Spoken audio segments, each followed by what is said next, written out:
Topic है organometallic. ये BSc part third chemistry paper first inorganic chemistry unit 5 organometallic compounds यानी carb धात्विक यौगिकों के अंतर्गत आता है। कंटेंट जो डिस्कस किए जाएंगे: इंट्रोडक्शन, परिचय, प्रिपरेशन, बनाने की विधि, प्रॉपर्टीज, गुण, बॉन्डिंग, बंध किस तरह के होते हैं, और application. I am doctor Mangal Prasad, associate professor, department of chemistry, MSJ government PG college Bharatpur, Rajasthan.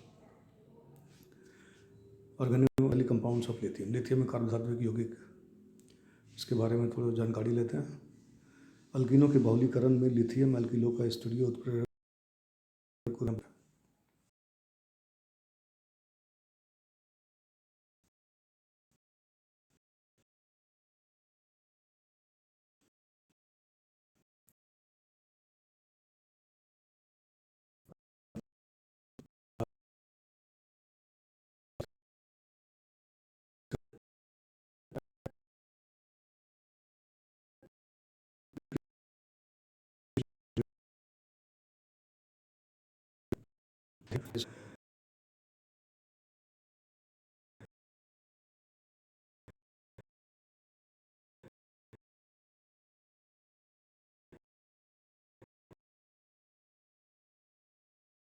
Petroleum ether की उपस्थिति में अभिक्रियाशील लिथियम मेटल की गोलियों की उपयुक्त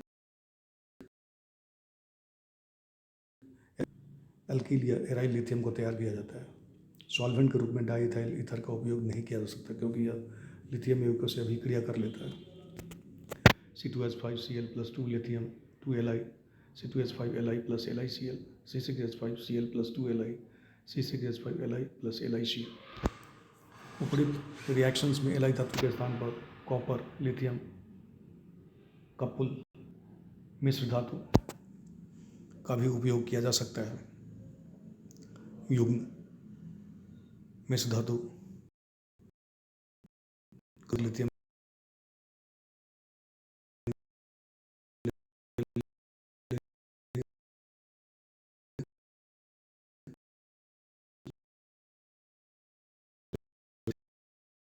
यौगिकों में से ऑर्गेनोमेटालिक कंपाउंड से धातु का प्रतिस्थापन कर लिथियम स्वयं का यौगिक बनाता है अपने से कम इलेक्ट्रोनिगेटिव मेटल के साथ, जो है रिप्लेसमेंट रिएक्शन के द्वारा। जो है 2 लिथियम है 2Li plus C6H5 whole 2Hg 2C6H5Li plus Hg। किसी ऑर्गेनिक ग्रुप में इलेक्ट्रॉन निगेटिव एलिमेंट की उपस्थिति से उत्पादित ऑर्गेनोमेटालिक कंपाउंड्स में मेटल कार्बन बॉन्ड की पोलैरिटी बढ़ जाती है। दूसरी ओर अल्काइल समूह को लंबा करने से धातु कार्बन बॉन्ड की ध्रुवता घटती है। साधारण ब्यूटाइल रेडिकल NCH3CH2CH2CH2 माइनस अनायन है, ऋणायन है, में धातु के संयुक्त होने वाला कार्बन परमाणु धनीय होकर दुर्बल धातु कार्बन बंध बना लेता है। इस प्रकार NC4H9Li का मेटल हाइड्रोजन और मेटल हैलोजन एक्सचेंज द्वारा important carb lithium organo lithium compound बनाने में उपयोग किया जा सकता है। ये रिएक्शंस बेंजीन या हेक्सेन में की जा सकती है। उदाहरण स्वरूप कुछ एक्सचेंज अभिक्रियाएं नीचे दी गई है। पहला है metal hydrogen exchange. Lithium ferrocene के हाइड्रोजन को विस्थापित कर एन ब्यूटेन निकालता है। एन ब्यूटाइल लिथियम है प्लस फेरोसिन ले लिया C5H5Fe C5H5 C5H5Fe C5H5H4Li plus N4C4H10 N butane. Ferrocene के साथ जो है सो साइक्लोपेंटाडाइनाइल अनायन, ये एक्सचेंज होने के बाद जो है सो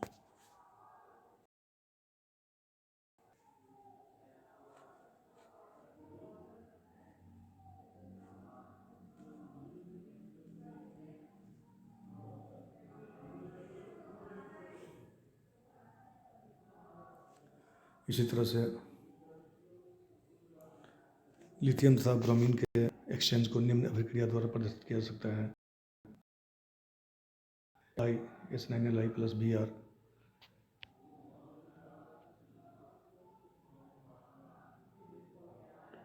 3 ब्रोमो पिरिडीन के साथ जो है सो एल जो है सो एल अटैच हो जाता है और एन ब्यूटाइल ब्रोमाइड बनता है। NC4H4H9 ऐसे कार्ब लिथियम बनाने के काम में भी आता है जिनमें LIC बंध अधिक पोलर होता है। H9Li plus CH3I CH3Li plus NC4H9I और लेस इलेक्ट्रोपॉजिटिव मेटल्स के कम विद्युत धनीय धातुओं के कारण धातु के उपयोग में लिथियम द्वारा धातु के प्रतिस्थापन के लिए C6H5Li का उपयोग किया जा सकता है। इन रिएक्शंस के फलस्वरूप लिथियम के अन्य कार्ब धातु के यौगिक का निर्माण होता है। N4C6H5Li plus CH2 double bond CH होल 4 टीन इसके साथ जो है सो ये एक्सचेंज कर जाता है 4H2C double bond CHLi plus C6H5 4HN। इसी तरह से एरोमेटिक एथिलीन यौगिकों के साथ लिथियम योगात्मक यौगिक बनाता है 6H5Al2 C double bond C C6H5Al2 plus 2 C6H5Al2 CLi CLi C6H5Al2 property प्रबल विद्युत धनीय तत्व होने के कारण लिथियम के यौगिक आयनिक प्रकृति के होने चाहिए, लेकिन Li प्लस का आकार 0.60 एंगस्ट्रॉम बहुत छोटा होने के कारण इस बंध में काफ़ी हद तक सहसंयोजक गुण आ जाते हैं। प्रबल इलेक्ट्रोपॉजिटिव मेटल होने के कारण लिथियम की यौगिक आयनिक प्रकृति की होनी चाहिए, लेकिन Li प्लस का आकार 0.60 बहुत छोटा होने के कारण इस बंध में बहुत हद तक सहसंयोजक गुण आ जाते हैं। LIC बंध में अन्य चार धातुओं के कार्ब धातु यौगिकों की तुलना में अधिक वाष्पशील और ध्रुवीय विलायकों में विलय तथा कम क्रियाशील पाए जाते हैं। इनके मुख्य रासायनिक निम्न प्रकार हैं।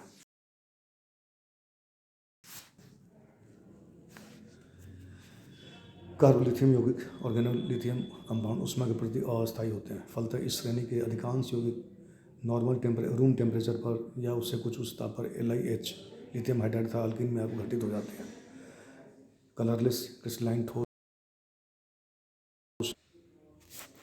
जो 200 डिग्री सेल्सियस के ऊपर अपघटित होता है LiBu डैश अपेक्षाकृत अधिक अस्थायी यौगिक है। C2H5Li C2H4 plus LiH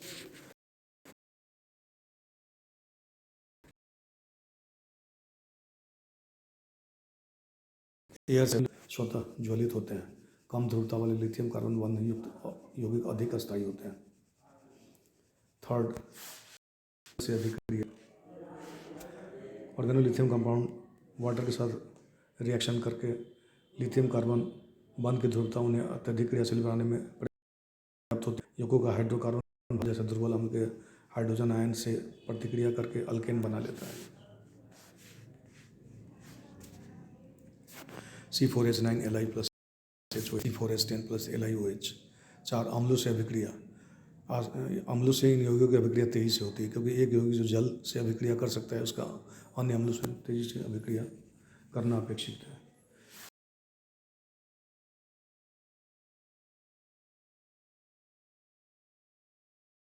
C4 सहसंयोजक प्रक्रिया कार्बोलिथियम यौगिक हाइड्रोकार्बन तथा अन्य अध्रुवीय विलायकों में विलय है।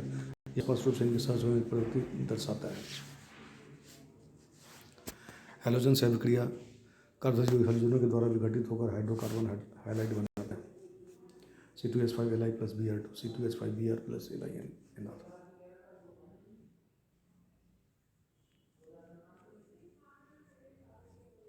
LiBr लिथियम ब्रोमाइड अमोनिया से अभिक्रिया अम्लता के सामान्य पैमाने पर अमोनिया जल से दुर्बल अम्ल है। कार्बोधातु की पर्याप्त क्रियाशील होने से एमोनोलाइसिस हो जाता है। अमोनिया अपघटन C2H5Li plus NH3 C6H5 plus LiBH2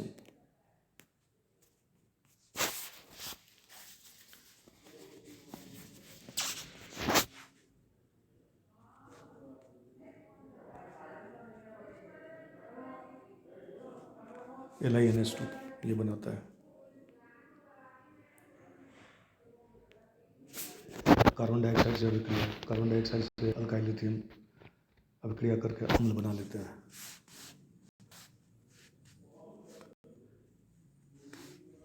RrC double bond OLi plus H2O RrC double bond O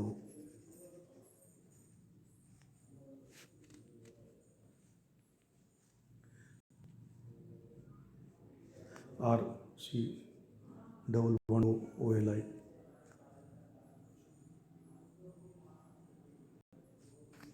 RCOH plus LiOH carboxylic acid बना, अल्काइल कार्बोक्सिलिक एसिड बना।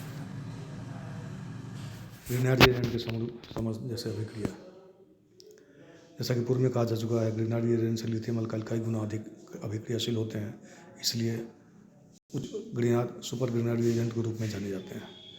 ग्रिनार्ड रिएजेंट की सभी अभिक्रियाएं लिथियम अल्कली से भी की जा सकती है। संक्षेप में नीचे दी गई R-OH plus RLi RR dash plus LiOH, R-Cl plus RLi RR dash plus LiCl। दूसरा रिएक्शन है RCH R dash OH plus R dash Li, RCH R dash R double dash plus LiOH, RCR dash primary alcohol 1 degree alcohol, secondary alcohol 3 degree alcohol, इनके साथ alkyl lithium react करके इस तरह का जो है सो हाइड्रोकार्बन जो है सो आगे वाला हाइड्रोकार्बन बना लेता है। जो एल्डिहाइड के साथ अल्काइल लिथियम रिएक्ट करके और उसके हाइड्रोलिसिस से RCH R dash OH alkanol बनता है प्लस LiCl। इसी तरह से R कीटोन के साथ टर्शियरी अल्कोहल क्वाटरनरी अल्कोहल, वही एल्डिहाइड के साथ सेकेंडरी अल्कोहल, कीटोन के साथ टर्शियरी अल्कोहल, ये बना देते हैं। 10वां है संकुल लवण। अल्किल लिथियम तथा डाइथाइल जिंक आपस में विक्रिया करके चालक विलयन बनाते हैं C2H5Li plus C2H5 Zn LiZn C2H5 चालक विलयन इलेक्ट्रोलाइटिक सॉल्यूशन बना लेता है। इथाइल लिथियम तथा लिथियम ब्रोमाइड या आयोडाइड की अभिक्रिया से संकुल बनते हैं C2H5Li प्लस Li C2H5 इसी तरह से C2H5Li प्लस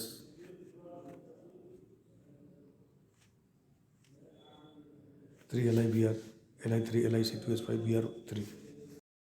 तरह से इलेक्ट्रोलाइटिक सॉल्यूशन बन जाते हैं। एल्किलिया एरिलिथियम मैग्नीशियम कैडमियम जिंक के एल्किलिया एरिल यौगिकों से अभिक्रिया करके संकुल आते हैं 2C6H5Li प्लस C6H5 GCCH5 कार्बोलिथियम यौगिकों के विपरीत ये संकुल वायु में अस्थायी होते हैं।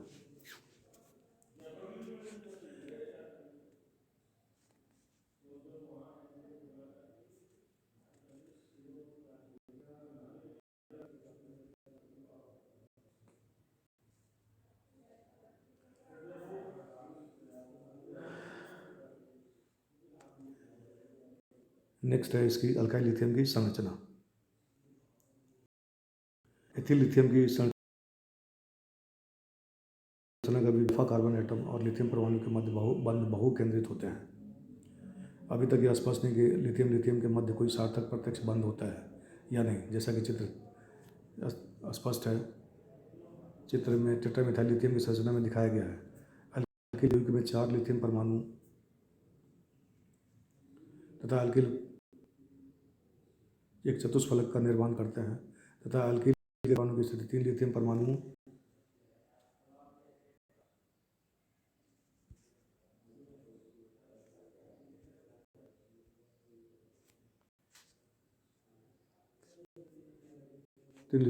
के मध्य होती है। यहाँ पे अगर हम देखें तो 4 लिथियम है, ये टेट्राहेड्रली अरेंज्ड है और टेट्राहेड्रल के बाहर जो है सो एक CH3 ग्रुप लगा हुआ है। C और Li के बीच की दूरी है 2.31 एंगस्ट्रॉम है और एक Li और Li के बीच में 2.68 एंगस्ट्रॉम है। तो इस तरह से हम देखते हैं कि Li के मध्य बंध बहु केंद्रित होते हैं।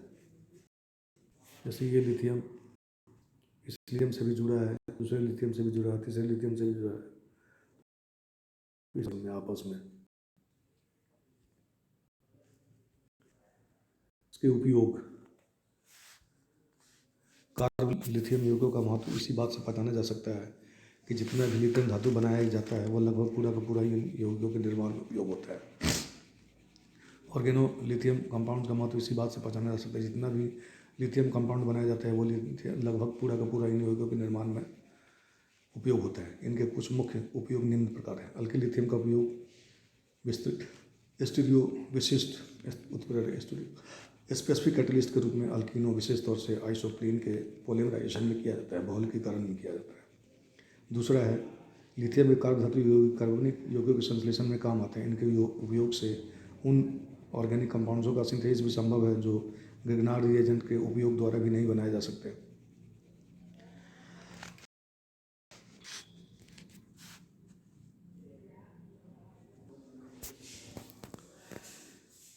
इनके कुछ महत्वपूर्ण एप्लीकेशंस इस प्रकार से हैं।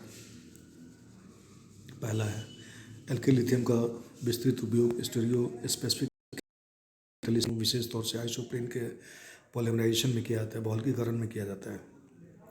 दूसरा है लिथियम के ऑर्गेनोमेटालिक कंपाउंड ऑर्गेनिक कंपाउंड्स के सिंथेसिस में काम आते हैं। इनके उपयोग से उन ऑर्गेनिक कंपाउंड्स का सिंथेसिस भी संभव है जो ग्रिग्नार्ड रिएजेंट के उपयोग द्वारा भी नहीं बनाए जा सकते। एल्किल लिथियम का उपयोग एथिलीन के बहुलकीकरण में उत्प्रेरक के रूप में किया जाता है। अल्काइल लिथियम का यूज एथिलीन के पॉलीमराइजेशन में कैटलिस्ट के रूप में किया जाता है। ब्यूटिल लिथियम का उपयोग अन्य ऑर्गेनोमेटालिक कंपाउंड के सिंथेसिस के लिए किया जाता है। ब्यूटिल लिथियम का उपयोग अन्य बहुलकीकरण अन्य पॉलीमराइजेशन रिएक्शंस में कैटलिस्ट की भांति होता है। तो ये कुछ महत्वपूर्ण उपयोग है। तो आज हमने जाना कि भाई ऑर्गेनोमेटालिक कंपाउंड्स ऑफ लिथियम के क्या है और इसके प्रिपरेशन, प्रॉपर्टीज़, यूजेज, बॉन्डिंग, इन सब के बारे में जो है सो जानकारी मिली। तो टॉपिक हम आज का यहीं समाप्त करते हैं। Thank you.